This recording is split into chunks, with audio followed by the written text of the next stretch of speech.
begins with greetings and best wishes to our healthcare workers for their service and sacrifice, and the hope that we now substantially adhere to advisories on how to keep ourselves safe from random and nosocomial COVID-19 infection, so as not to continuously diminish available manpower for response.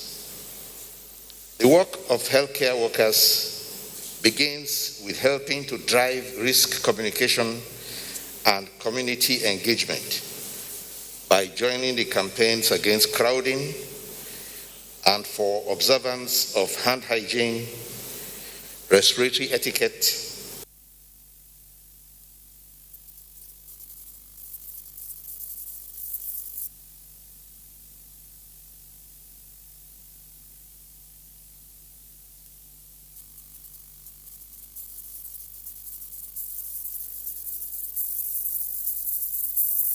about facts. There is so much misinformation and distortion out there, especially on the social media. All it takes is just a click and the fake news goes viral. However, here in NTA, we deal with facts. My job is to go out there and comb for factual news and information, just the way it is, all in the interest of the nation. I'm Najaa Tutijani. Here on the NCA, we present only the facts, verified. Beware of fake news, don't be a victim. Stay tuned to the NCA. Especially at this time of the coronavirus pandemic. My name is Nnamdi Ojipo. The following guidelines for eased lockdown, as announced by the Presidential Task Force on COVID-19, are effective from 4th May 2020 in Abuja, Lagos, and Ogun states. For public spaces, the following are mandatory: improvised face masks, temperature checks, hand washing facilities and hand sanitizers, physical distance of at least 2 meters, no sporting activities and mass gathering. On travel, these are prohibited: passenger flights, interstate travel except essential services, movement of agro products and petroleum products. Note, there will be mandatory supervised isolation of returnees for at least 14 days. For markets and offices, neighborhood markets are to open 3 times a week from the hours of 8 a.m. to 3 p.m. Banks and financial services are to open from 8 a.m. to 2 p.m. Government offices are open only to staff from grade level 14 to 17 between the hours of 8 a.m. and 2 p.m. on Mondays, Wednesdays, and Fridays. Corporate offices or even rates of recoveries and discharge when compared to new cases. But it is time enough to advise that all persons who have or may have or may be suspected to be hypertensive, diabetic, or have had kidney ailments or liver disease, cancer, HIV, TB, or even those who are 60 years and above are more vulnerable and need to better protect themselves or be protected. We also know that coronavirus infection has less serious effect on younger persons, except those persons have ailments mentioned above. The responsibility for protecting ourselves and each other is therefore with all of us. Hence, the urgency again for us to use masks outside our homes and for social distancing. It is especially important where we have gatherings, like when we have to go to the market. We are, not surprisingly, worried about the increasing number of COVID-19 confirmed cases. First, because every life matters, but also because the capacity of our health system to cope. Nigeria presently has well over 112 treatment and isolation centers in the 35 states and FCT with well over 5,000 beds, but not all states have made it up to at least 300 beds prescribed for isolation and treatment. I had the privilege of commissioning one such center, Ready Center, yesterday, a repurposed hospital in Benin City, Edo State, with 300 beds, including ICU, and also an Edo State-owned PCR testing laboratory. We need to continue increasing bed capacity in all areas to match the probable number of patients so that we do not experience the horrific scenes of bed space shortages seen in some European hospitals. In event of overflow, we can require hotels, school dormitories, etc., to be prepared for level 1, which is quarantine, level 2, isolation, which is of COVID positive patients with 0 or mild symptoms, so as to free hospital spaces to be dedicated to level 3, moderate to severe, and level 4, high dependency and intensive care units. I therefore call on activists and philanthropists to work with state governments in concerted steps to scale up non-pharmaceutical measures and also beef up the infrastructural assets for isolation and treatment in their states.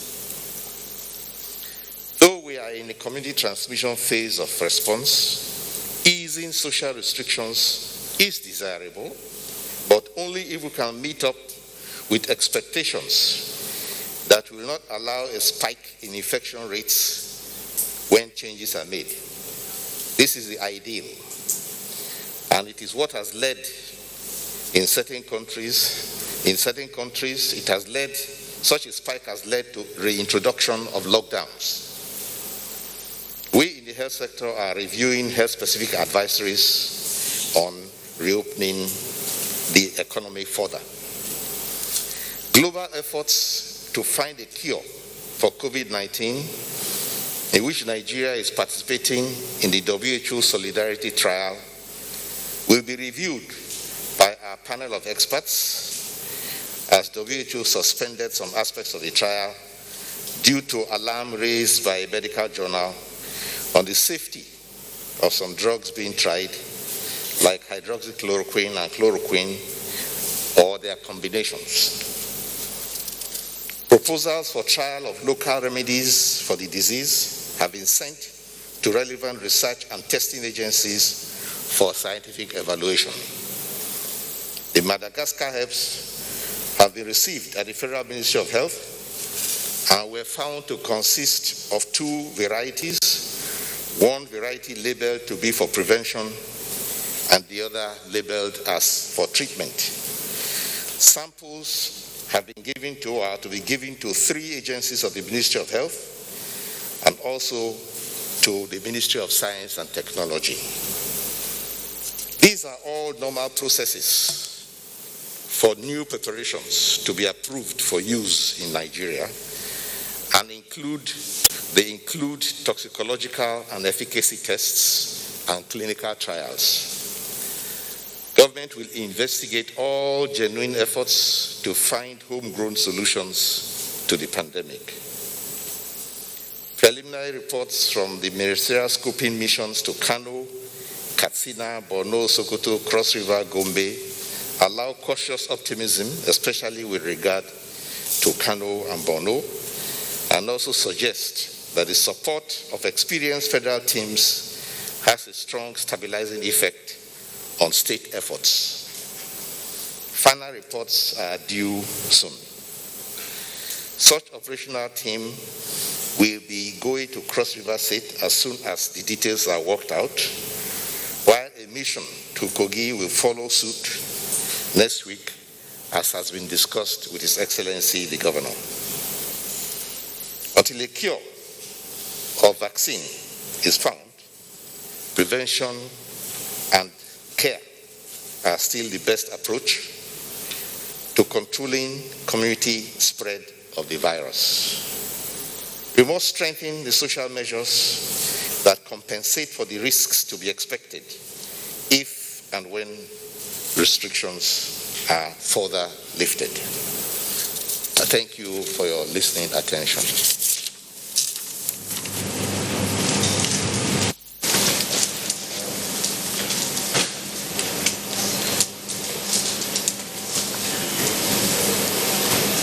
Chair of the Presidential Task Force, Honorable West Africa Health Organization, thank you for joining us today. Gentlemen of the press, good afternoon. As we continue in this phase of the lockdown and we prepare for businesses to start work, there's been a lot of pressure on testing. So we've got a lot of queries around rapid diagnostic test kits and on companies intending to test their entire workforce before people are allowed back into work. So I decided to use this opportunity today to talk a little bit about rapid diagnostic test kits.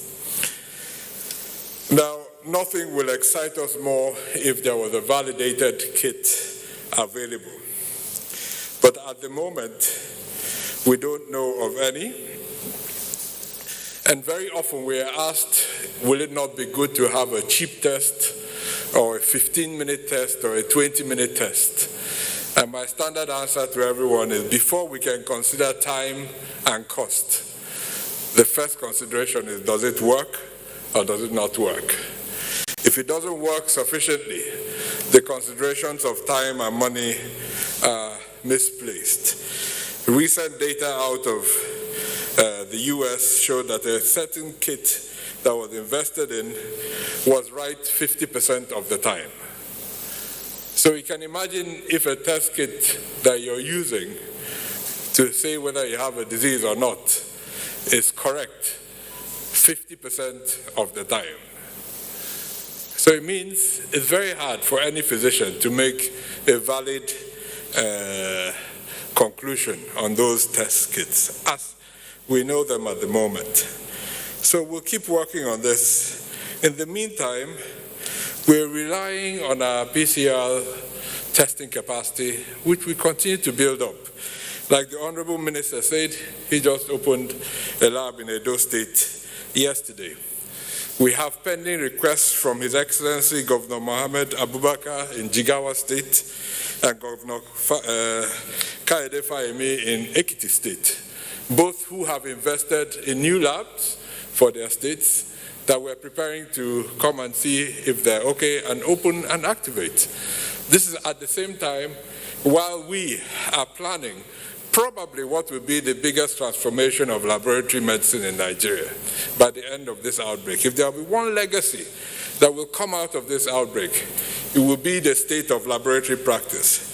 So if I was a medical laboratory scientist, I would be honing up my molecular diagnostic skill sets, because you will be expected, there will be a lot of demand for those skills across the country as we focus on building up this capacity across the country.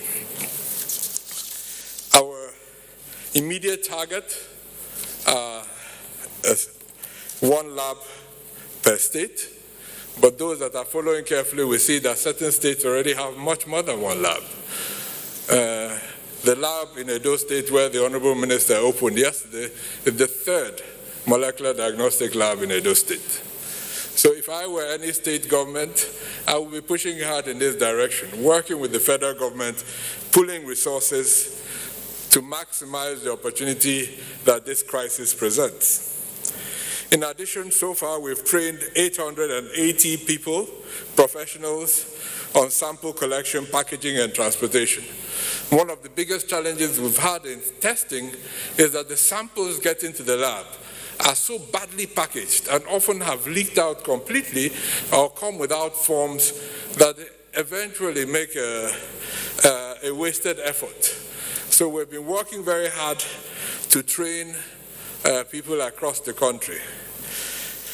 Yesterday, Kakovid finally put in 47 million naira into sample transportation. So the private sector is coming on as well. Kakovid, as you know, is a collection of corporate Nigeria, and they've put in funding going directly into the private courier firm that is supporting sample transportation across the country. So everybody is now coming together to make this system work. In Lagos, we're currently rehabilitating the Central Public Health Laboratory, which was really the beginning of public health laboratory services in the country, bringing it up to speed, and we hope that that alone will add a capacity for 1,000 tests per day into the public health laboratory system. So we're working very hard to increase the PCR capacity while hoping that in the meantime we will have an easier test method. Dr. Okolo here, who's DG of WAHO has supported us extensively and continues to in providing reagents for testing. So have Africa CDC, so have the Jack Ma Foundation, the UN family, and everybody really come together to support the escalation of testing, but we have to use the methods that work. There are various organizations selling what they call antibody tests. It's important to understand what an antibody test is. Where an antibody test works, it only tells you if you have been exposed and infected. It doesn't tell you if you have an active infection or not. Therefore, on its own, it's very difficult to use to make a clinical decision. So I will really encourage everyone as we begin to plan to go back to work, whether you're an employee or an employer, to really focus on prevention.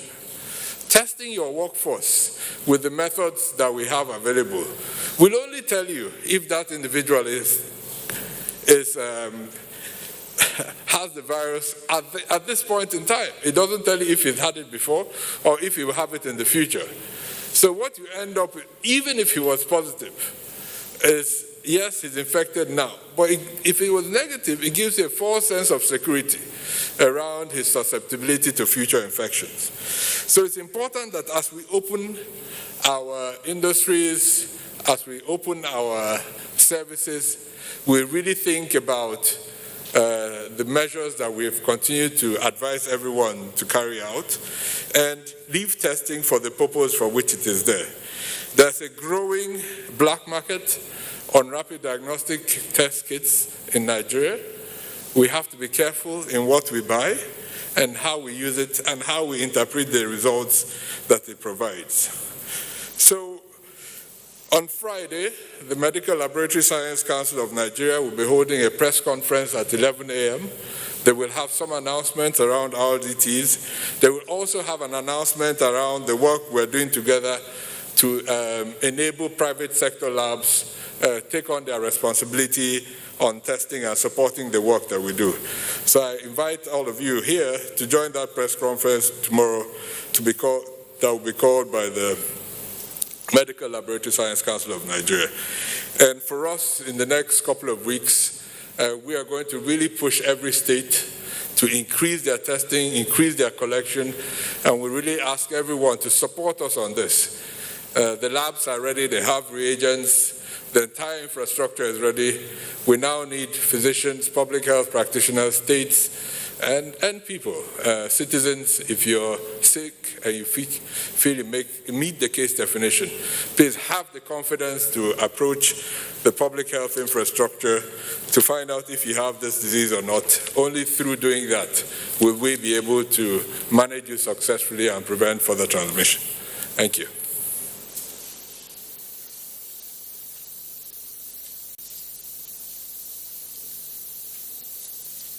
The chairman of the PTF, honorable members, my friend the DG West Africa Health Organization, Stanley, gentlemen of the press, good evening. So today I'll be talking about a strategy that the PTF will be putting in place over the coming weeks. This fits in with our move towards ensuring greater community mobilization.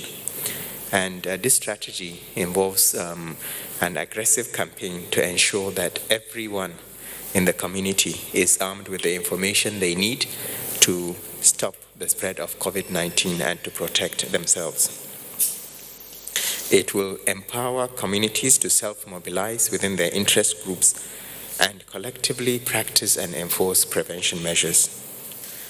We will be involving communities across all 774 local governments in the country. It's a campaign for everyone, the young, the old, the male, female, those with disabilities, everyone.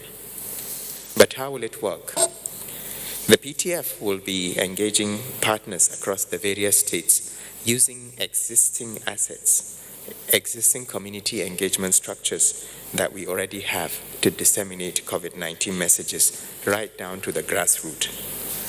These partners include the National Orientation Agency, the Nigeria Red Cross Society, UNICEF, the National Council of Women Societies, Jamaatul Nasrul Islam, Yaradua Foundation, Nigeria Interfaith Action Association, the UN system, and many more. Our community engagement partners have a combined total of over 800,000 volunteers across the country that are ready to canvass Nigeria with life-saving messages. We will be leveraging on these established structures, these assets that already exist, that were used in the past to identify, treat, and control communicable diseases such as polio, HIV, and TB. But this time around, we are partnering to share COVID-19 messages. The volunteers that will be involved are all Nigerians. They live amongst us in our rural communities, in our urban areas. They have been trained to engage and educate community members in their local languages and dialects. You already know them. These are the youth corpus in your town, the midwives in your villages, the representatives of your women groups, youth groups, the disabled. And they are groups that are already committed in delivering healthcare interventions across their communities and stopping community transmission, even in far-flung places and at-risk locations. Our overall goal is to ensure that everyone has the information they need to protect themselves. So please welcome the thousands of committed volunteers who will be risking their lives for the greater good of Nigeria. They will be there to educate us. They will be there to provide us with the information we need so that we can change our basic behavior and stop the spread of COVID-19. So let us please listen to them. Read the educational materials they will be distributing. We can all be part of this solution by taking more responsibility and enforcing safety precautions within our communities and our homes. Therefore, I'm calling on the general public to please cooperate with these volunteers and to also take action on our own. So, for instance, if we see people gathering, let us urge them to disperse. If you see family members not obeying advisories, let us try and correct their behavior. If someone isn't wearing a mask, it's part of our responsibility to advise them appropriately. The federal government will continue to create an enabling environment to contain the spread of the COVID-19 virus. But again, we cannot really be everywhere. The PTF cannot be everywhere, nor can it do it alone. We just have to work with each other to make sure we push the message. Finally, in terms of appreciation, the PTF would like to appreciate the coordination effort of the African Union through the Africa Center for Disease Control and Prevention, otherwise called Africa CDC. Their contribution led to the smooth distribution of the Jack Ma donations recently. This donation and other support to African countries has been made possible because of several partnership initiatives cultivated under the Africa CDC-led Joint Continental Strategy for COVID-19. The strategy has also guided Africa's response and has helped Africa to make tremendous progress in fighting the pandemic. I would also like to thank the West Africa Health Organization for supporting the country and also for supporting Mr. President in his important role as the champion of COVID-19 in the West Africa sub-region. Thank you.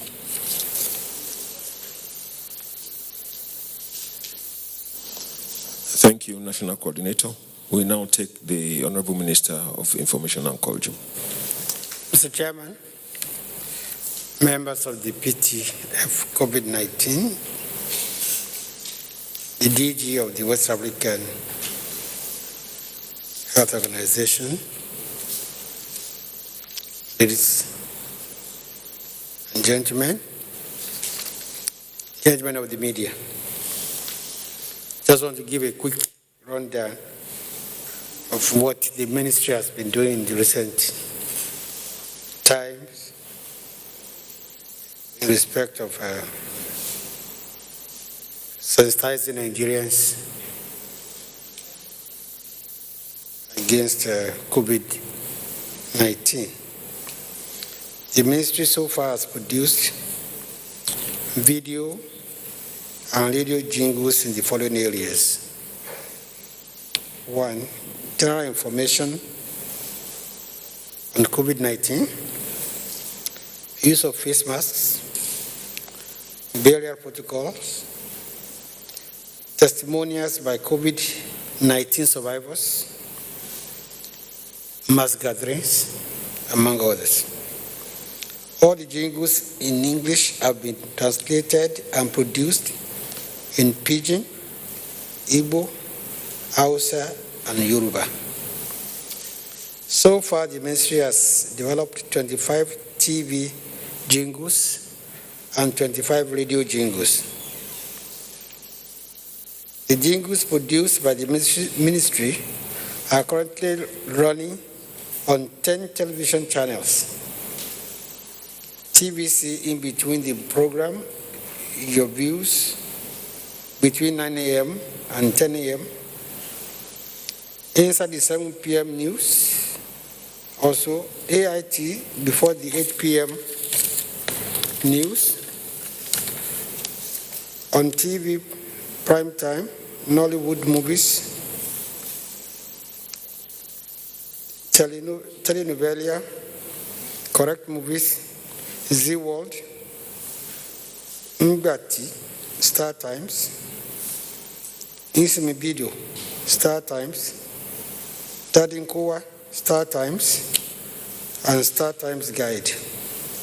Liberty TV, both Hausa and English channels. The jingles are also running on 40 radio stations across the country, with states like Kano, Kaduna, Lagos, Port Harcourt, Abuja having more than one radio station airing the jingles. In addition, we also have support from 40 community and campus radio stations across the country awaiting our jingles. We have also provided airing for the NCDC and its partners to broadcast the jingles they have produced on messaging for the physically challenged, deaf and dumb, and the use of face masks on all the channels. Similarly, radio jingles on various thematic areas in the fight against COVID-19 produced by the NCDC and its partners in Hausa, Igbo, Yoruba, Kanuri, Fulani, Nupe, Gbagi, Tiv, Ibibio, Igala are being aired on radio stations in the states where the languages are spoken. We also broadcast various creative developed by the PTF on the Ramadan and the observance of the Eid.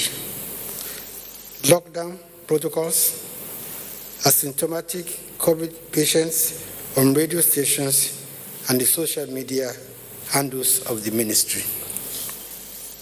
The revised ease of lockdown protocol by the PTF was published by the ministry in 6 national dailies across the geopolitical zones: The Sun, The Nation, People's Daily, Tribune, Leadership, and Vanguard. Our aggressive and sustained campaign on the social media has gained traction. In the last 5 days alone, some of the videos we posted have been viewed over 1,068,650 times. Thank you very much.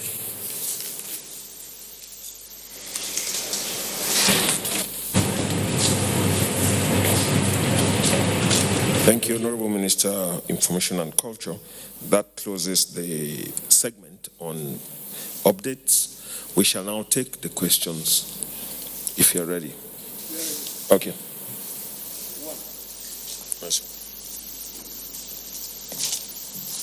Mr. Chairman, members of the PTF, my colleagues, good afternoon. My name is Nancy Oyedia Oram from AIT. I want to start with you, DG NCDC. Sir, yesterday I remember when I asked you if you have made any effort so far to lend helping hands to Kogi State, and your response was no. Now, in the official figures yesterday, it's presumed that Kogi State has reported 2 cases. Now, just this morning, the Commissioner of Health in that state came up and said, at the moment, there's no COVID-19 case in Kogi State. So my question now is, how did you get the 2 figures that you reeled out yesterday? Could it be that you have been tested in that state and it has gone unreported, looking at the fact that the last time your team was there, they weren't granted access into that state? My second question goes to the Minister of Health.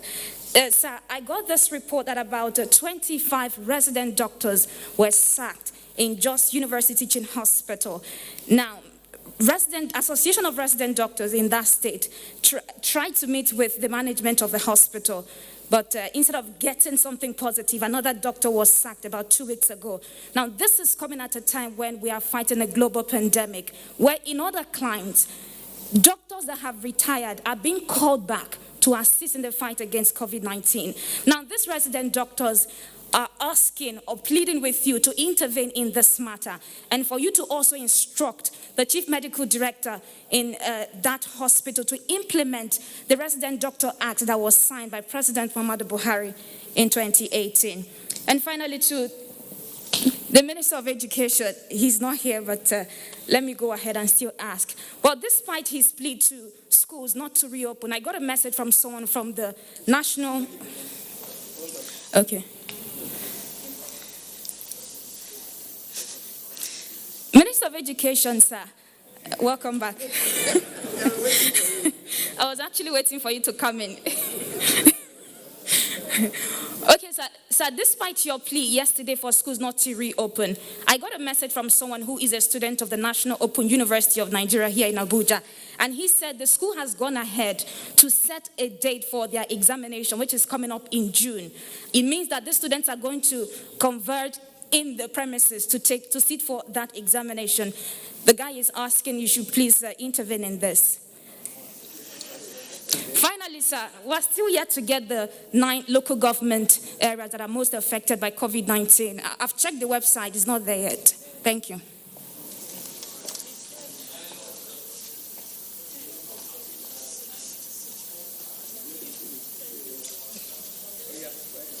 Good afternoon, sir. My name is Friday Okerigbe. I work with Channels TV. I still want to stay on Kogi. And so my first set of questions, I would like to direct them to the NCDC DG. I have a little more information from the one that my colleague had.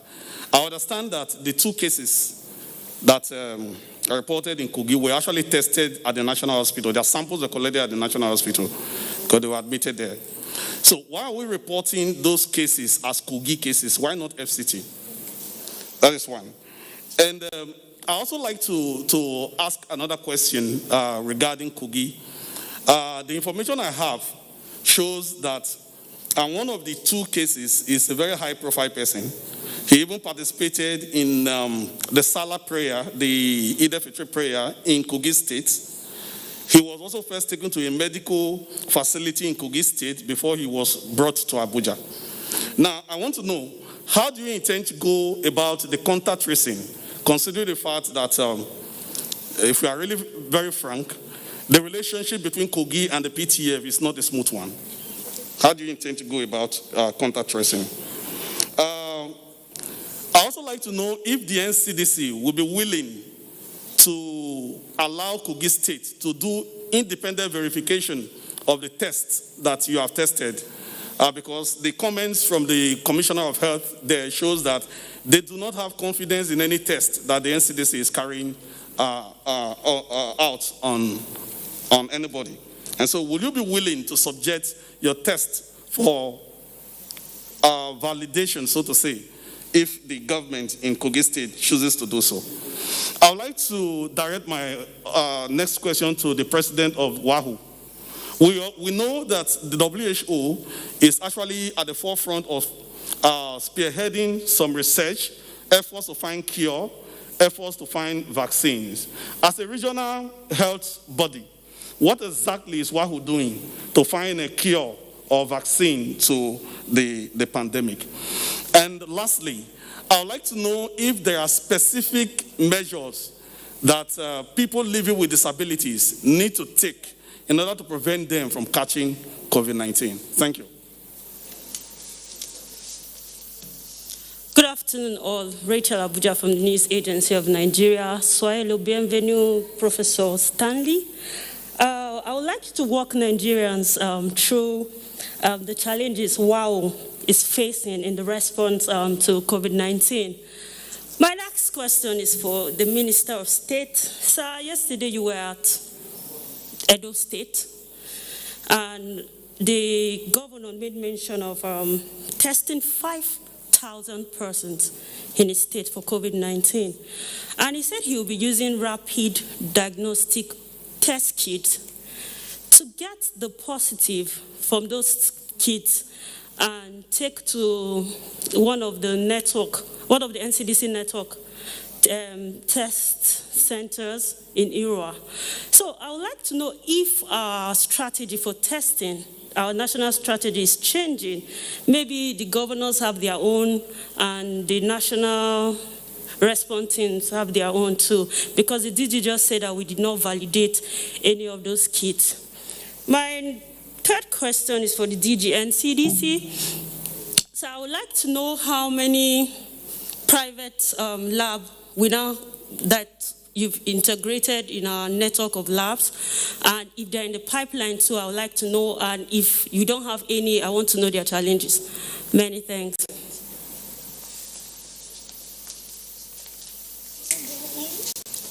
Good evening, members of the PTF. My name is Juliana Taiwo Baloyen with the Sun newspapers.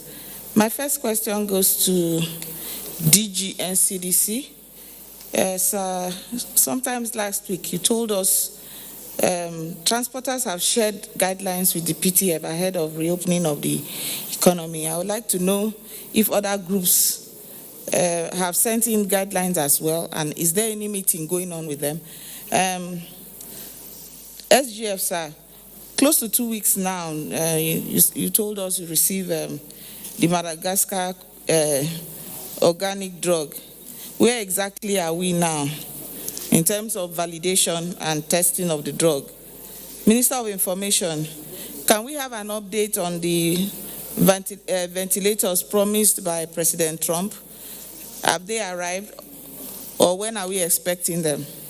The ventilators, you told us that he promised ventilators when he spoke with President Buhari. So we'd like to get an update, please. Thank you.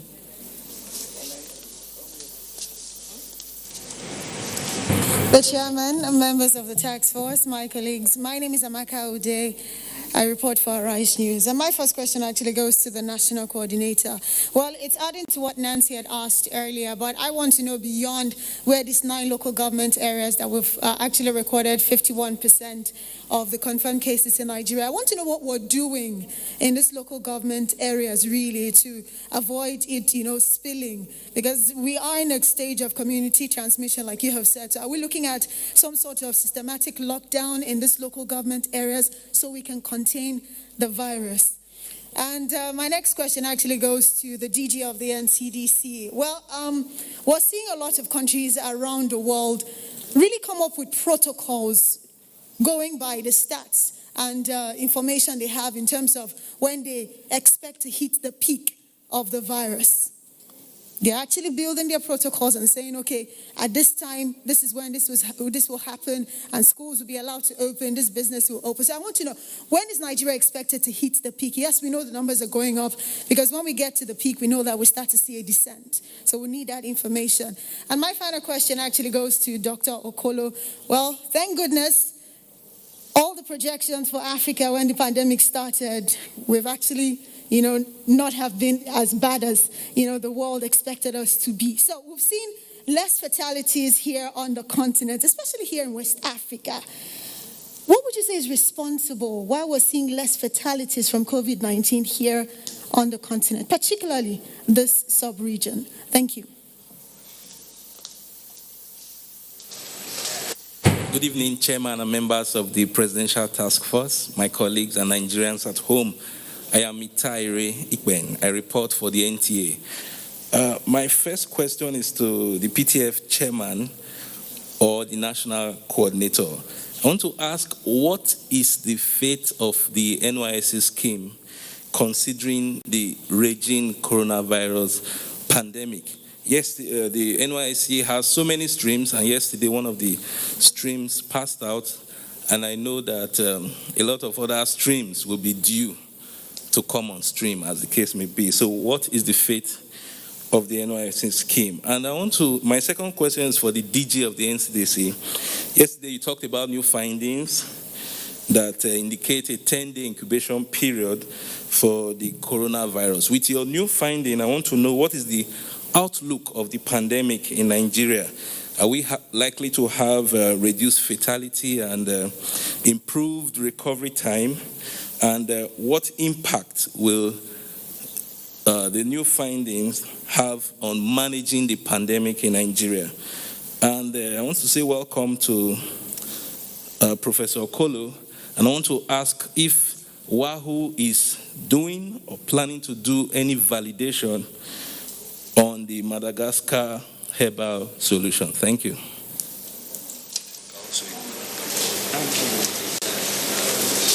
Thank you.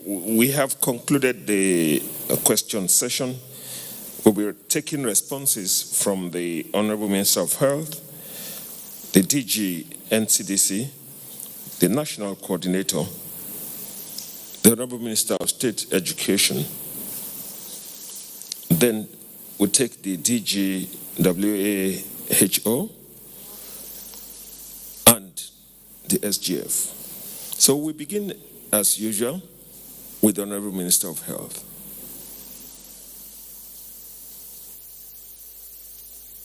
So, good afternoon again. The first question is about the resident doctors in Jos. We are going to be looking into that. There are certain various agreements that doctors have in their training period, and the agreements usually are connected with a time period by which you must have reached certain milestones, and if you didn't reach the milestones, then you exit. And we have information about that, but again, we are in a serious period of emergency where we need to apply different rules, perhaps not modify existing rules. So we are looking into that to find out how we can modify the situation and make the best use of all doctors and personnel that we have at hand. We already have asked a few questions about that, and shall be talking with the authorities at Jos University Teaching Hospital, and also talking with the doctors concerned so as to see how to remediate it. Now, with regard to the laboratory, you also, I think that was from, you also partially answered your question that not all the laboratories are owned by NCDC. Some are state-owned, others are owned by private entities. So there are some states that own their own laboratories. What we do is create a uniform framework, laboratory network, by which all labs relate to each other and use the same criteria and same principles, and also report to each other. Even before this COVID came up, the Director General of NCDC and I, we had been talking about how to create a laboratory network interconnecting for efficiency, sharing experiences and best practices. So this is another opportunity, of course. The COVID outbreak is a good opportunity to drive that further. There are a few states that, as I said, have their lab and work together with NCDC. And in the case of the Edo laboratory set up by the state government, they are working closely with IRWA. And sometimes you do some validation among each other. Now, the third question was actually directed to the Secretary to the Government Federation, Chair of PTF. That's about the Madagascar drugs. I think Juliana may have stepped out at that moment. But the answer is that the herbs have been transferred to the Ministry of Health, and the Ministry of Health has identified the NAFDAC, which has collected samples, and then NIPRID, which is going to collect samples, and the Nigeria Institute for Medical Research in Lagos, which will also receive samples. And we're going to send samples to the Ministry of Science and Technology. We have written them to expect samples because they also have agencies that conduct research on phytomedicines, so that across the board we will have done what the President himself had directed, that the herbs be evaluated scientifically.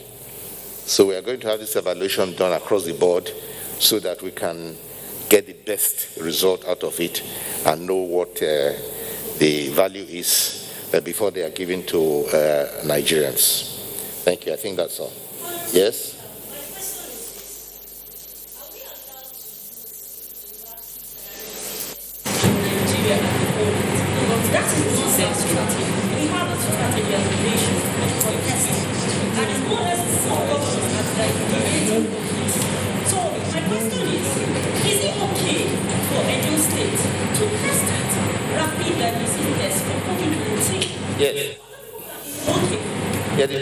Let me answer your question.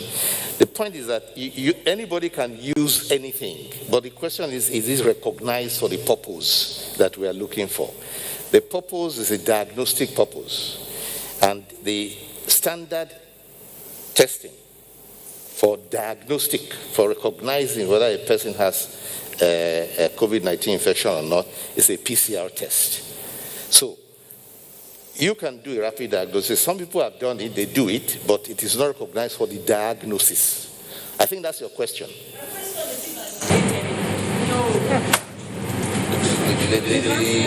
The validation principles, which are coming from NAFDAC and I think Medical Laboratory Science, I think the NCDC will speak to that one. But it is not what we use for diagnostics.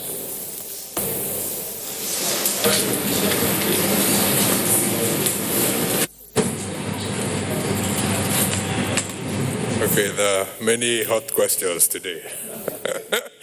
But we have to tone it down a notch or two. There were a series of questions on Kogi. My Honorable Minister was in touch with His Excellency over the last couple of days. I think everybody is working very hard to resolve this issue. There's actually no dilemma in the two cases.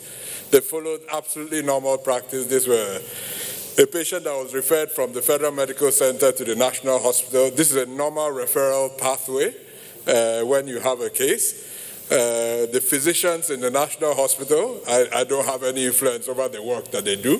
They suspected COVID-19 based on the clinical symptoms of the patient. Did it ask for a test? The test came out positive. The individual lives in Kogi State. Everybody's in what we do in public health. Your public health response is based on where you live, because that's where your contacts are. So this is not controversial in any way. Standard practice was followed. Once the results came out, the state epidemiologist was informed that he has to do contact tracing around this patient. It is the state's responsibility to do that contact tracing. So we hope they do it. There's nothing actually controversial in any way about this. It's all standard, fairly standard practice. I think Friday asked whether we want to subject our test for validation. You know, we're a public service organization. Everything we do is open to the Nigerian people. The last time there was some question about the test of the patient from Benue, we were asked to send it to NIMA. We sent it to NIMA. They got exactly the same result as we got. So there's nothing we hide about the work we do. We're there to serve Nigeria, and we do that to the best of our ability every day of the week. Yes, we probably promised to publish the high incidence local government. We will do so. We have the data available actually, so we'll do so by this evening. And I think Sunny will talk a little bit about how that will guide our policy and our actions in the next few days. On the private sector labs, that's the press conference that the Medical Laboratory Science Council of Nigeria will be offering tomorrow.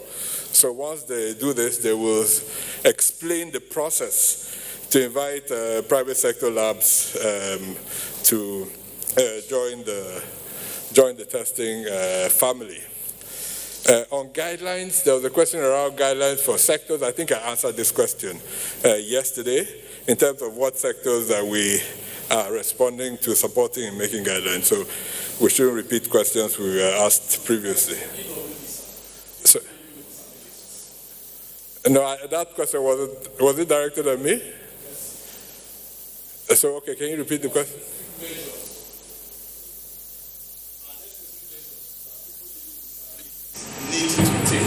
Yeah, you know, to be honest, right, you know, people living with disabilities is a very broad community. So we'd rather address it within the specific sectors and within the remits of those specific disabilities. So it's very difficult to make guidelines for populations like that. They're all citizens, and they'll be considered. So when we do the aviation guidelines, they'll be considered in those guidelines because there are specific issues around them. I think we all take them very seriously. I think Amaka asked about models. We're continuing. It's very, you know, even countries that work on modeling to assess where the peak is, you know, ultimately there are models, right? You keep testing and you keep, you know, if we had followed the peak of when the US outbreak was thought to have, estimated to have peaked, this was actually weeks ago. But the more you test, the more you have cases. So you actually, models help you define your response. But ultimately, what will help us define our response the most is the positivity rate in the testing that we're doing, which is why we're going to focus very aggressively with all your support on getting the samples in to be tested, right? And that's my charge for everyone now. Our laboratories are gearing to go. The individuals are going to go. We have reagents. They have been supported to work shifts. So really the challenge for us now is to collect the samples, get them into the lab, and make sure that we know where we are with the epidemic. And the question on the outlook with new findings, I think Dr. Ali will go into that because that's really what his group is working on in terms of defining the response over the next week. So thank you very much.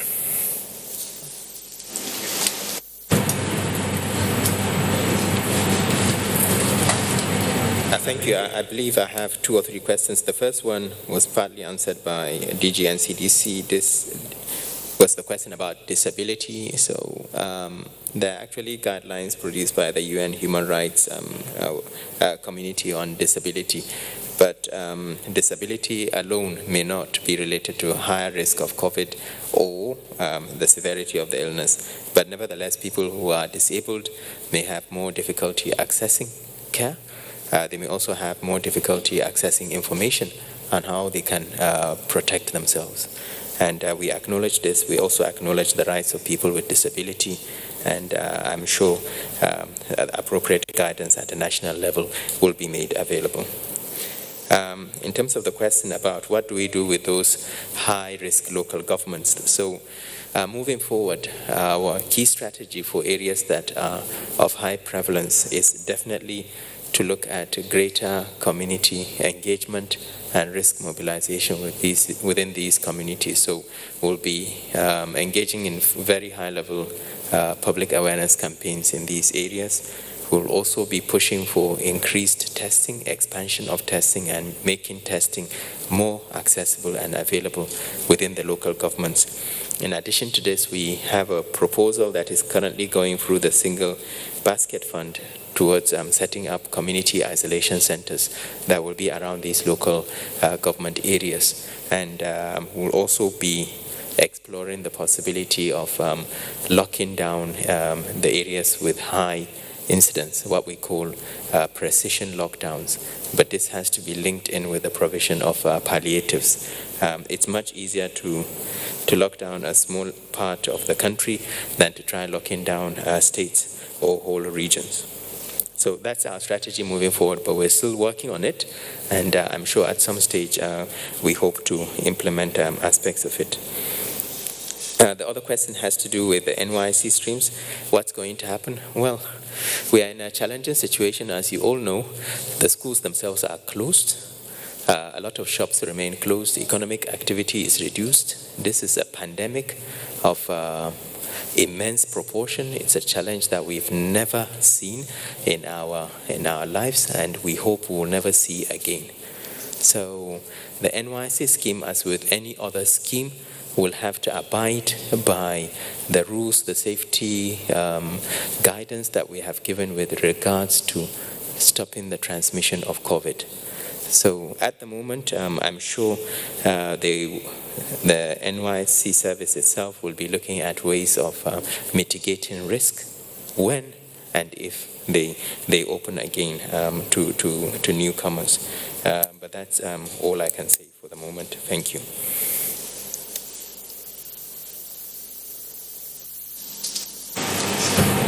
Honorable Minister of Information and Culture.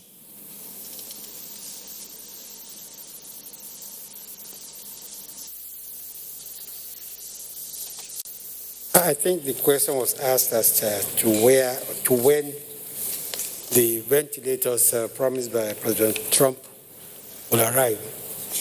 To the best of my knowledge, they have not arrived. When they do arrive, it will be made public. While I'm here, I want to also use the opportunity to please apologize to our brothers and sisters living with disability. I have been reliably informed that we do not use the word deaf and dumb. We are deaf, and because those who are dumb also with good, speech therapists can also be able to recover their power of speech. So actually, what I meant was deaf. Thank you very much.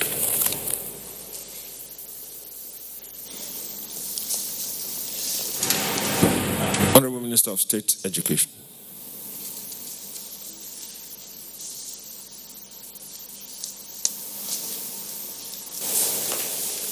Good evening, everybody.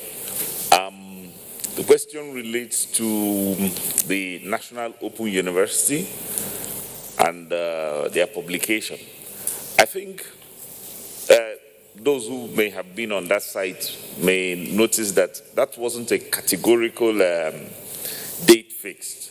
All our 84 study centers around the country are closed. What we are trying to do with the Open University is test for Zoom. Those, if there are students who are willing to take the exams on Zoom, we've allowed that. But there won't be any converging anywhere until the place is open, until the country is open.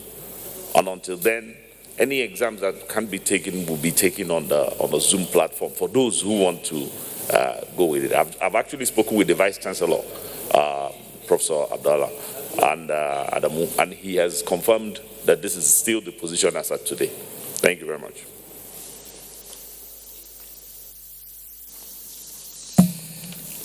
I now invite to the podium Professor Stanley Okolo, the DG West African Health Organization. Chairman, PTF, thank you so much for inviting me. Honorable ministers, colleagues, gentlemen of the press, and thank you so much for your kind words. I was asked some questions, but just before I talk about the questions, let me first of all say that we at WAHO are extremely encouraged by the sterling efforts of the Presidential Task Force, the NCDC, Ministry of Health, and all the ministries that are involved in combating COVID-19. What you're doing is really what we expect. We at WAHO, 2 weeks after this incident was declared a public health emergency of international concern, convened a meeting of all the ministers in Bamako to agree a regional approach. As at now, we have about 3 different approaches, but that's fine because it is not a problem. The fact is that people move at their own pace. We have countries, 2 of our countries that are doing massive testing. We have 6 of our countries that are doing testing of suspected cases and contacts and then targeted tests in terms of if somebody is ill, comes to hospital, they target them. People have disability, have a vulnerability and comorbidity, they also target them. And then we have the rest of the countries who are still only testing suspected and contacts. We have only 1 of our countries now that is still having sporadic cases. We have 2 countries that are having clusters, and then the rest of the countries are having community transmission. And therefore, we are in this together, and we really have to see how we flatten the curve. So let me just take some of the questions. And the importance of saying this is for us to know that we are not an island. We are trying as much as possible to have a regional coordination, collaboration, and communication, but we work with partners. And so in answering the question on cure and vaccines, we are working in a global situation where we're working with Africa CDC, with WHO. WHO remains the quality standard. WHO says the guidelines, it's a global body, it's a United Nations body, everybody subscribes to it. And so we are very happy that all our countries, 15 countries of West Africa, participate in the solidarity trials. And you know what the solidarity trials are, because we need to have different, I think there are about 4 or 5 different trials going on there. So that's what we're very happy to do, that we contribute to that and that we promote that. Because I'm answering that question, then let me also answer the question regarding the CVO, the COVID organics from Malagasy, because we have been criticized to some degree because we responded as WAHO and ECOWAS to a report that we had endorsed and then imported COVID-19 to ECOWAS. So we were only responding to that to say, number 1, we have not endorsed it, and number 2, we have not imported it. Of course, the right news then came out that it was an offer from Malagasy to different countries in West Africa. We believe in moving from science to the publicity. And the problem we had was that we had not at that time seen the science, but we are absolutely clear that there are 2 things that we need to do in terms of the science. The first is, what do the ingredients contain? And then the second is the clinical trials. What do they do? And I am aware that I was just speaking to the director of NAFDAC at the moment, who were in a meeting earlier today, and I know that they have done, or they are doing the work in terms of what does the ingredient contain. And that is also what we are doing across West Africa in some of our traditional medicine centers. I'm sure you do know that we support and promote traditional medicine. We have about 4 or 5 centers of excellence we work with. We have published Pharmacopoeia, which is a book of what traditional medicine, plant medicines do. That is in its 2nd edition.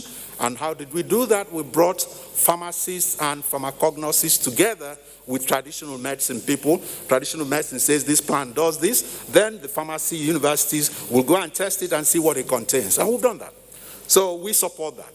What we are now doing is that we are, at the moment, collaborating with WHO that is also looking at a protocol, and we are going to support some people who would want to do clinical trials in terms of some of the plant medicines that are claimed to have either cure or supportive effects. Fatality. Why do we have less fatality? I think maybe there are about 3 answers to that. Number 1 is that we don't know because the science of this is still evolving. Number 2 is that maybe we are not really doing a lot of postmortems and therefore determining why people die off. But number 3 is that if you look at demography, we have a demography that about 60% of our population are under the age of 30, 35. And from the data we are receiving, we have across the countries from 0.5% case fatality to 9.8% in a particular country. The average across ECOWAS is 2.1%. Nigeria is about 3%, I think. But we know that when you look at those under the age of 30, it's only 11% of them that die from this. And when you look at those over the age of 50, it's about 70%. When you look at people who have comorbidity, it's about 90%. And this is in our region. I'm not talking about what happens outside. And then when you look at what happens in Europe, you find that there are a lot of deaths in nursing homes where you have a lot of older people. So that in itself may be contributing to that. And then the last question is really a question of what are our challenges. Our challenges are huge. I've already mentioned the issue of, we sometimes thought of a regional approach, but we don't have that. That's fine. The heads of states themselves also have now agreed that they set up 3 ministerial committees, the one on health, one on transport, and one on finance. And that is why, part of the reason why I'm here, because they also appointed His Excellency President Muhammadu Buhari as the ECOWAS champion, and these ministerial committees will support him. So we have issues in terms of cross-border.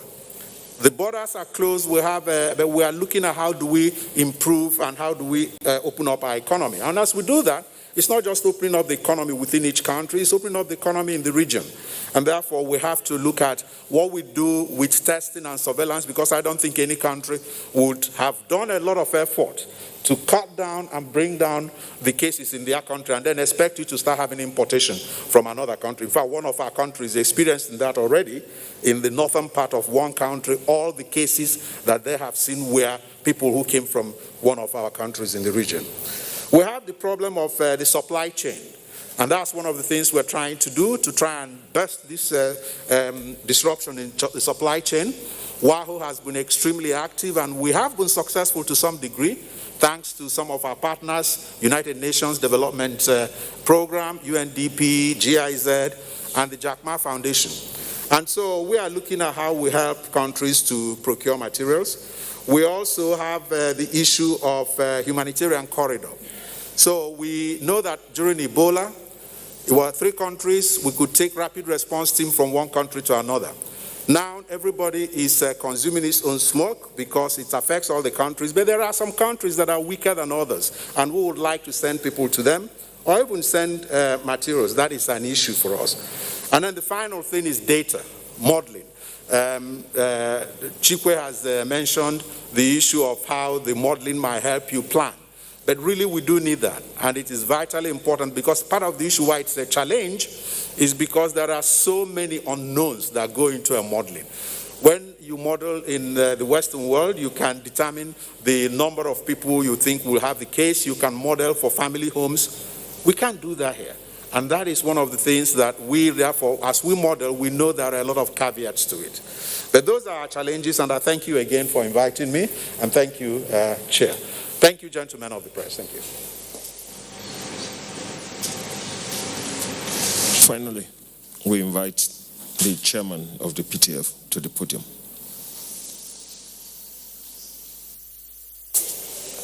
Well, I must thank myself today because I have a very, very formidable team of experts who have dealt with all your questions. Basically, I don't have any other question to answer. Madagascar has been taken care of by the Minister of Health. Heavy burden local governments, the DG Center for Disease Control is going to provide those details. I think there are about 11 local governments now who constitute over 50% of the rate of infections that we have. The last one has to deal with what happens to the stream of NYSC. Well, I think even at the beginning of the outbreak of the pandemic, there was a set of NYSC that went into camp that were disbanded. I think the NYSC management is quite sensible enough to do what they did then, and I think they will continue to consider all the options that are available to them and take the appropriate decisions. But I don't think they will want to bring people from different parts of the country and get them congregated in one location at this very moment. As much as we want them to finish their NYSC and go off to start their lives, that might have to be delayed a little bit for their own personal safety and also benefit. But I think today I want to drive home a point that I've made severally, looking at the global picture of what we are dealing with as we come virtually to the end of the 2 weeks extension of the ease of the lockdown, to remind us that as of 30th of January, when the World Health Organization declared COVID-19 a pandemic, there were just 7,818 infections globally. Out of that number, 7,736 was in China. The remaining 82 were in 18 countries of the world. Nigeria didn't even have a record.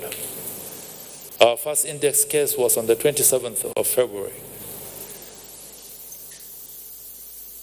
From that, globally today,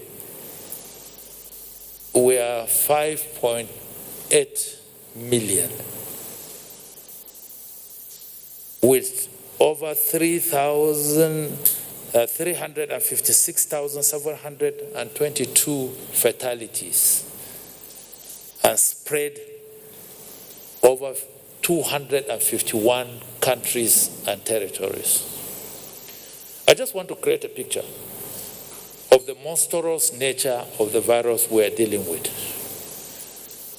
From January to 28th of May, look at the exponential number, staggering number. And yesterday, one of the big democracies and economies recorded over 100,000 fatalities. And I think going forward as a people and as a country, and that was why in my remarks today, I created the significance of this drift and compared us with Brazil, which has now become the epicenter in Southern America that shares almost the same climatic environment with the continent of Africa. Oftentimes you hear people say that this pandemic will not thrive in tropical Africa. But the similarities we share with countries like Brazil should give us a serious cause for concern as to our response as a people and as individuals. We are still not out of danger, and we should not deceive ourselves. We've not peaked yet.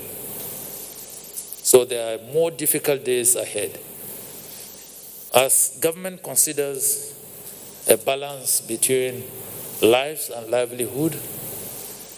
We will be informed by data, we will be informed by science, and in taking into consideration the plight of the people of Nigeria, government has a responsibility which is primarily vested in government to provide for the security and the well-being of the citizens, to take decisions that will further protect these citizens.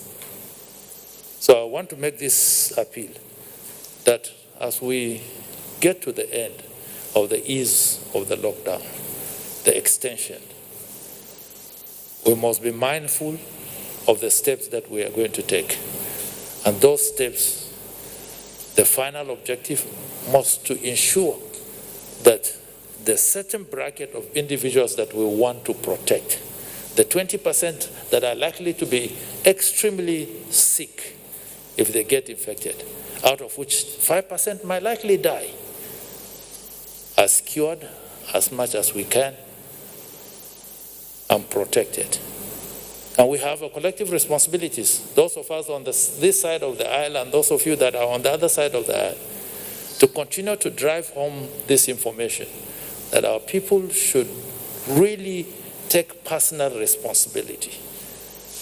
They should not casualize the advisories that have been given by the health experts, the wearing of masks, keeping social distancing, maintaining personal hygiene, avoid unnecessary travels. If it is not important, don't congregate with more than a certain number of people.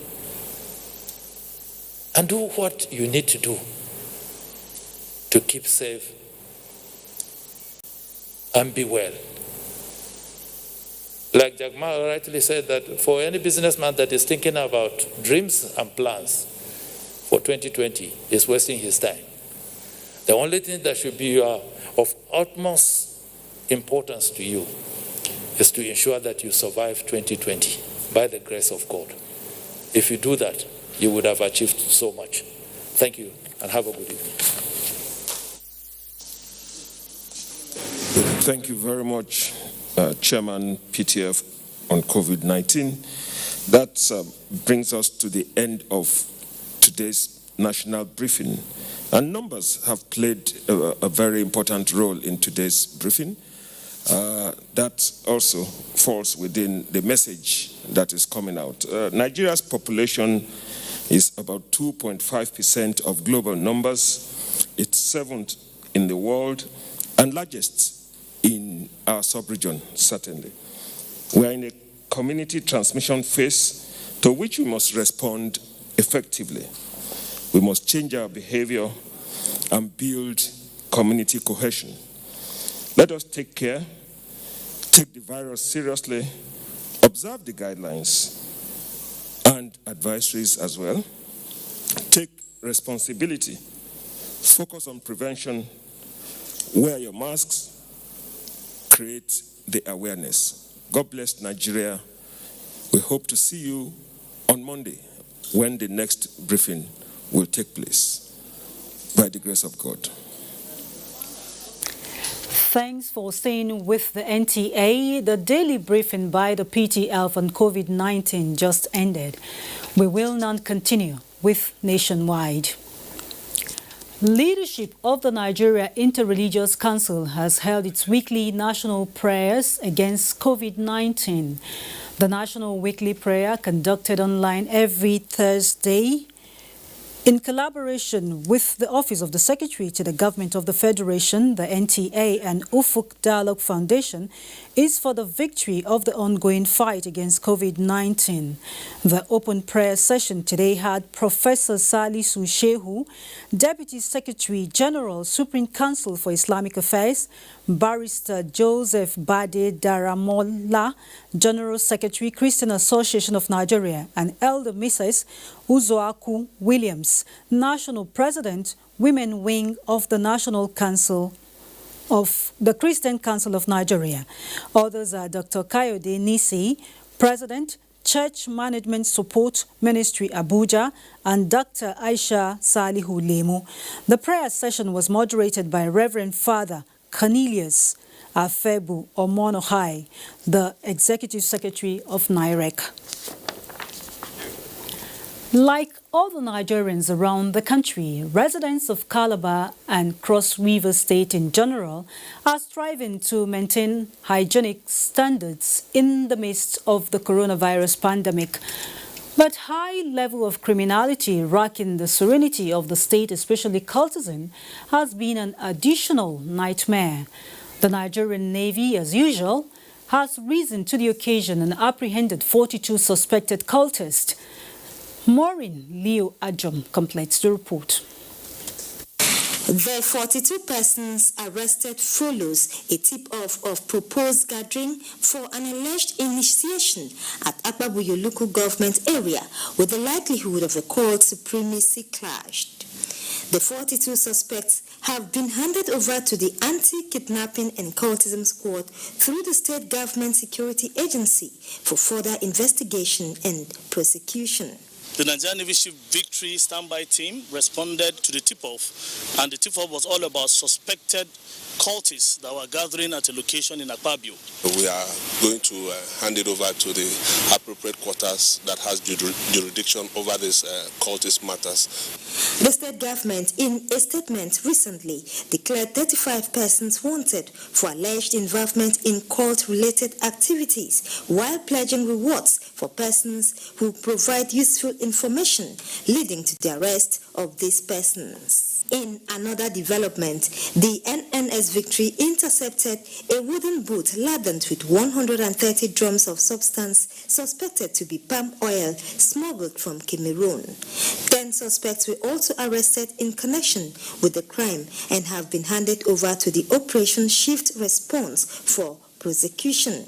In Calabar, Maureen Leo Ajom, NTA News. We will now rejoin Mina in our Enugu Network Center for reports from that zone. Thanks, Hawa.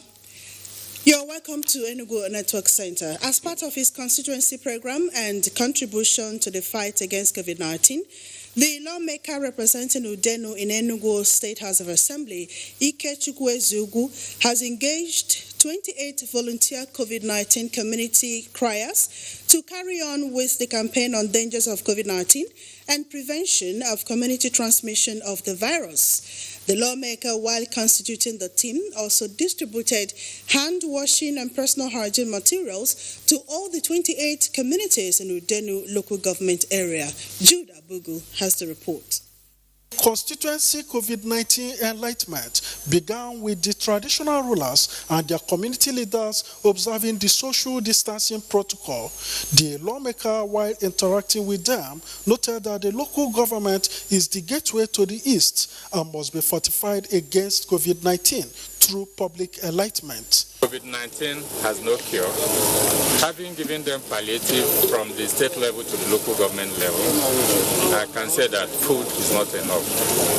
They need to imbibe the discipline of personal hygiene and abiding by the rules of the World Health Organization, Nigerian Center for Disease Control, as well as the Enugu State Ministry of Health. He handed over hand washing buckets, bucket stands, liquid soaps, hand sanitizers, and face masks to the traditional rulers, church leaders, and some security agencies. I have a representative from each community in this local government. So it's very easy for us. We've been doing this before now. So what we do is just for them to call the meeting of the committee that has every representative from each community. Well, what we are witnessing today is why God kicked him. The lawmaker also presented a minibus and public address systems to the 28 volunteer COVID-19 community criers to aid them in spreading the message on COVID-19 prevention. High point of the constituency enlightenment was the demonstration by the lawmaker, some traditional rulers and invited guests on proper hand washing practice to prevent transmission of diseases. In Enugu, Jude Abugu, NTA News. The Imo State government has reaffirmed its determination to continue to strive to curtail the spread of COVID-19 in the state.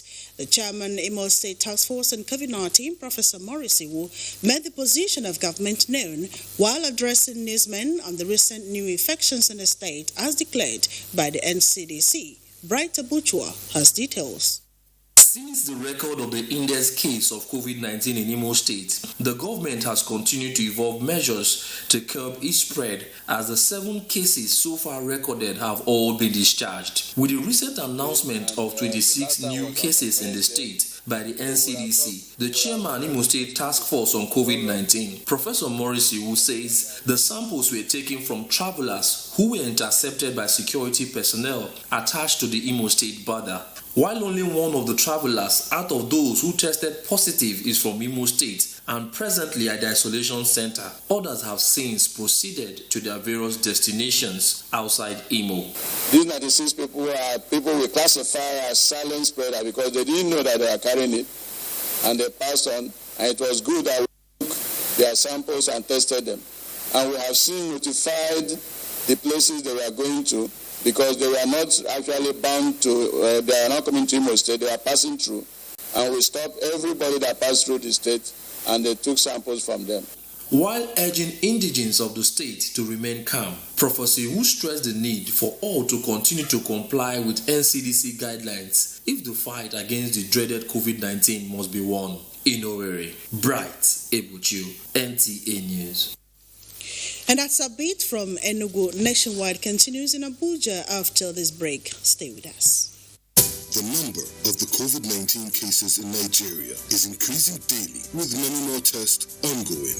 The battle of testing, isolating, treating, and attending to the affected persons rests heavily on the shoulders of our health workers, constantly putting their lives on the line and at risk to contain this virus, save and protect the lives of millions of Nigerians. To these health workers, we at the Nigerian Television Authority, NTA, on behalf of millions of Nigerians, say a big thank you for all that you have done and are doing. To the security agencies enforcing the lockdown and every other frontliner, we say thank you for putting your lives on the line to save ours. There is no amount of words that can quantify our gratitude. Thank you. This message is brought to you by the Nigerian Television Authority, NTA, Africa's largest television network.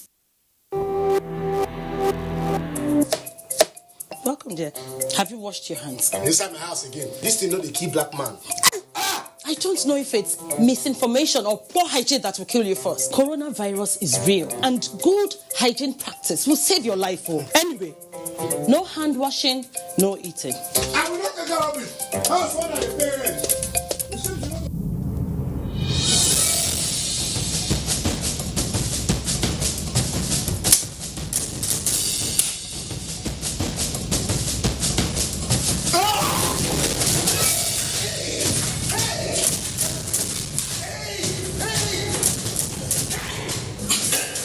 Coronavirus is real and it's on the rise. But you can help yourself and help others to be safe. Remember, we can stop the spread. It's in your hands. This message is from the Akinfade Foundation in partnership with the National Orientation Agency with support from MacArthur Foundation. Nigerians, let us take responsibility. Stay healthy, stay safe, and curb the spread of the virus. Take responsibility. The coronavirus spreads from one person to another. Let us avoid crowd gathering of any kind for any reason. Take responsibility. Avoid traveling from one state to another during these lockdown restrictions. Obey all the rules that are put in place. Take responsibility. Stop spreading fake news and unverified reports about the coronavirus. There is no known cure for COVID-19. Take responsibility. Observe all the measures that can help stop the spread of the virus. Together, we can do this, but only if we take responsibility.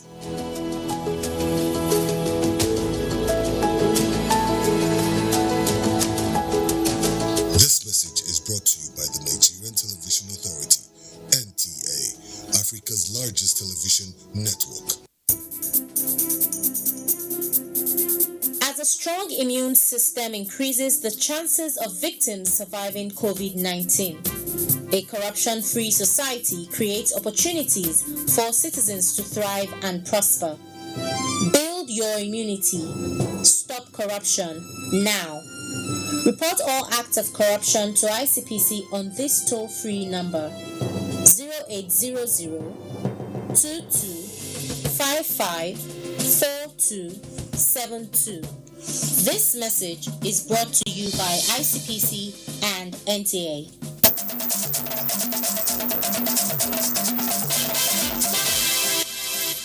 It's still nationwide. Moving on, the Inspector General of Police, Mohammed Adamu, has ordered the immediate redeployment of commissioners of police and announced new postings across various formations in the country. The affected states are Osun, Onde Adie, Edo, Joseph Babatunde Kokumo, Bauchi, Lawal Jimeta Tanko, Ebonyi, Philip Sule Maku, Gombe, Ahmed Mekudi Shehu, Ondo, Bolaji Amidu Salami, Oyo, Joe Nwachuku Nwonwu. Others are Okon Etim, Eastern Port, Bello Mekwashi, Airport Command, Olukolu Tairu Shino, Anti-Fraud Unit, FCID, NX, Lagos. While appealing for community cooperation, the Force Public Relations Officer, DCP Frank Mba, in a statement urges the newly posted and redeployed commissioners to be guided by professionalism and rule of law in the exercise of their mandate. Community policing strategies and crime prevention is being reinvigorated in Akwa Ibom State by the police command. The approach, which is to encourage members of the community to take responsibility of policing, has led to the inauguration of local government and area command community policing advisory committees in the state. Clement Barikwi reports. In the Akwa Ibom State, there is a paradigm shift in policing in line with the operational directive of the force headquarters, and this basically focuses on involving members of the community in resolving disputes that may lead to breach of the peace. This indeed is the beginning of a new phase of policing in Akwa Ibom State, and the target is to tackle crimes before they occur. So we want to ensure that most of all these incidents that result in crimes, that result in breakdown of law and order are nipped in the bud by the activities of this committee. Stakeholders at the inauguration of the Eket Local Government and Eket Area Command Community Policing Advisory Committees are hopeful that the approach will strengthen dispute resolution and crime prevention. We will work to ensure that there is peace and security in the land. Anything that has to do with safety and security is everybody's affair. We all do not come to work together. We all do not come to make security everybody's business. I don't think we will live in peace in our community. The committees have the mandate to interface between the police and members of the host community, resolve dispute among community members, and report breach of the peace to relevant authorities. In Uyo, Clement Barikui, NTA News. And Felicia in Jos has more reports for us. Hello, Felicia. Hello, Hawa. Welcome to Jos.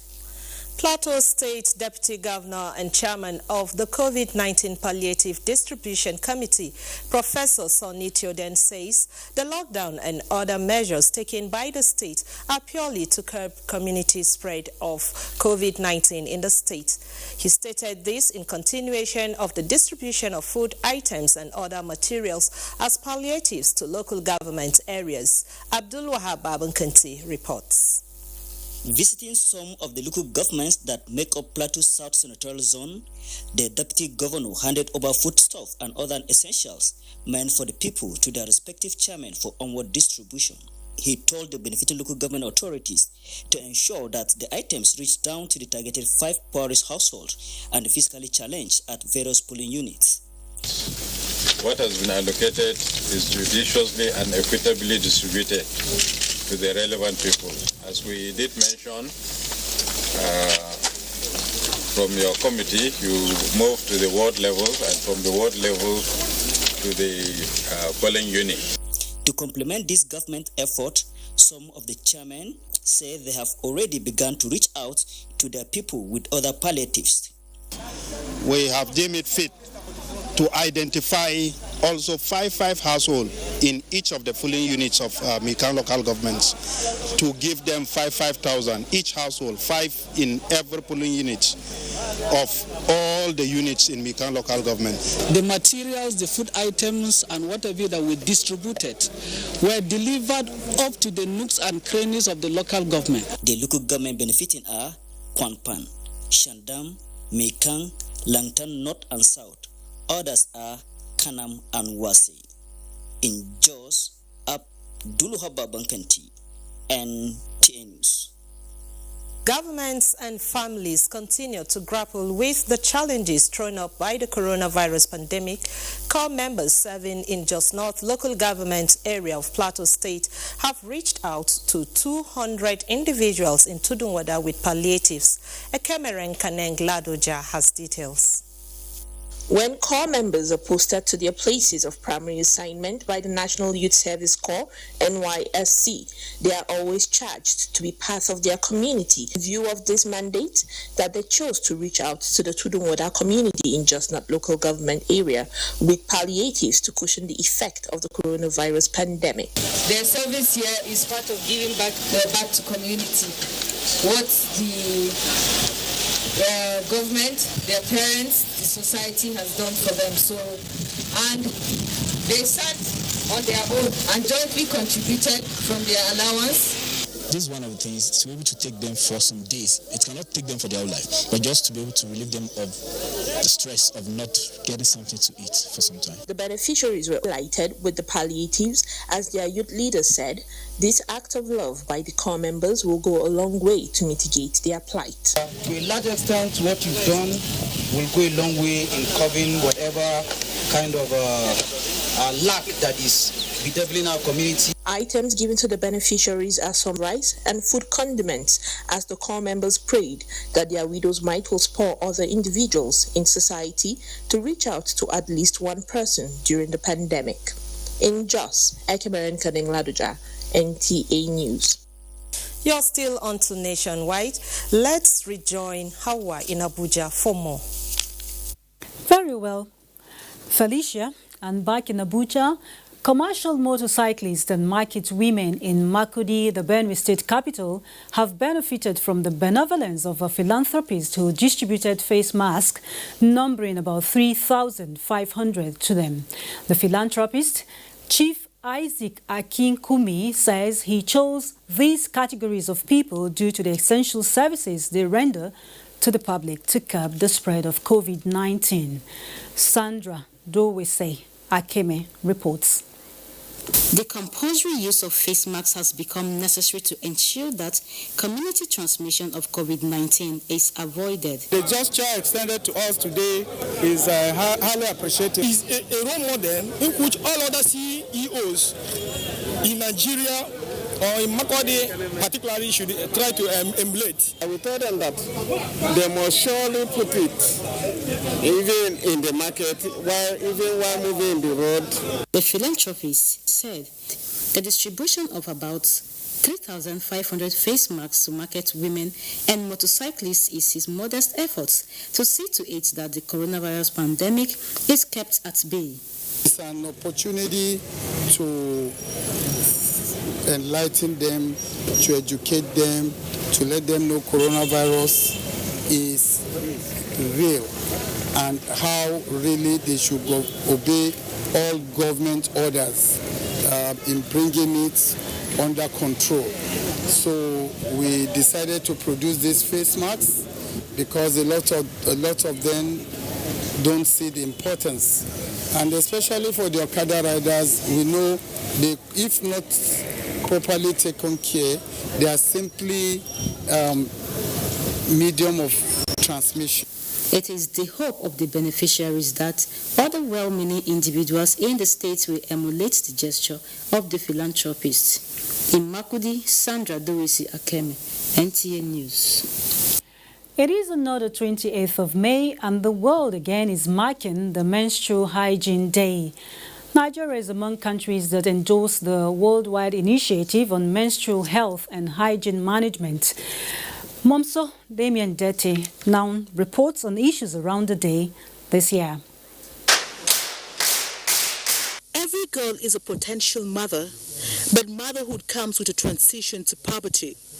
The major and most challenging being menstruation. For instance, Kim Pelele, real name withheld, suspends school for 2 or 3 days when her menstruation begins. Being a petty groundnut seller, she has no money to buy sanitary towels, she tells me, and therefore uses pieces of clothes that can be very unhygienic and dangerous to her health.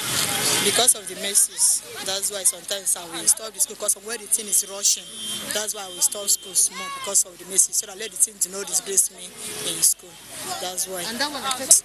But in those boy in market here itself, the same thing when the thing is coming, I cannot come to market because of when the thing come, people will be telling me, Madam, your clothes have stained, your clothes have this. That's why sometimes I will not come until I see it finished before we come to school. I can use no, it's not part of these pieces that I'm using. For lack of adequate water and poor access to sanitary services in school, Mariam's friend, who will not speak on camera, also stays home during her cycle. It's because she's doing this blood. That's why there's no country to do, because if she come, they laugh at her. These two represent many other schoolgirls whose education is disrupted for same or similar reasons. And that is why the topic of menstrual health and hygiene is becoming a matter of public and global discourse. Research has shown clearly that over 300 million girls menstruate on a daily basis. And out of 300 million girls, we realize that half that number do not even have access to water. And now we are in a critical situation where we're talking about COVID-19. So it means that there's going to be a double jeopardy. We are saying, wait a minute, isn't it time to begin to advocate for free pass distribution? The Federal Ministry of Women Affairs is being supported by the Water Supply and Sanitation Council to make this year's event memorable for every young girl. Is to ensure that we work with the ministry, develop an institutionalized national hygiene health plan, action plan, and also to mobilize resources to be able to do the work from community level up to this level to break the silence about menstrual hygiene. The World Menstrual Health and Hygiene Day is marked a day after the Children's Day. In Abuja, Mamsu Damien Ati, NTA News. President Muhammadu Buhari joins the people of Ogun State in celebrating Governor Dapo Abiodun on his 60th birthday. The president commends steps taken by the governor in prioritizing education, healthcare, and the provision of infrastructure that will stimulate more economic activities and reduce poverty in the state. This president believes his wealth of experience in providing leadership and strong network in the business community will be gainfully used for the betterment of the state, urging him to remain steadfast and focused in improving the lives of the people and taking the state to greater heights. Similarly, President Muhammadu Buhari warmly congratulates Governor Aminu Bello Masari of Katsina State on his 70th birthday, which comes up tomorrow, May the 29th. President Buhari commends the governor's stride in revamping and repositioning the educational sector in Katsina State, with focus on the girl child and Almajiri, boosting infrastructure and health care services. He also commends Governor Masari's visionary and accommodating leadership style. And that's Nationwide today. We thank you for being part of it. Remember, regular hand washing is now the new normal. Do stay safe.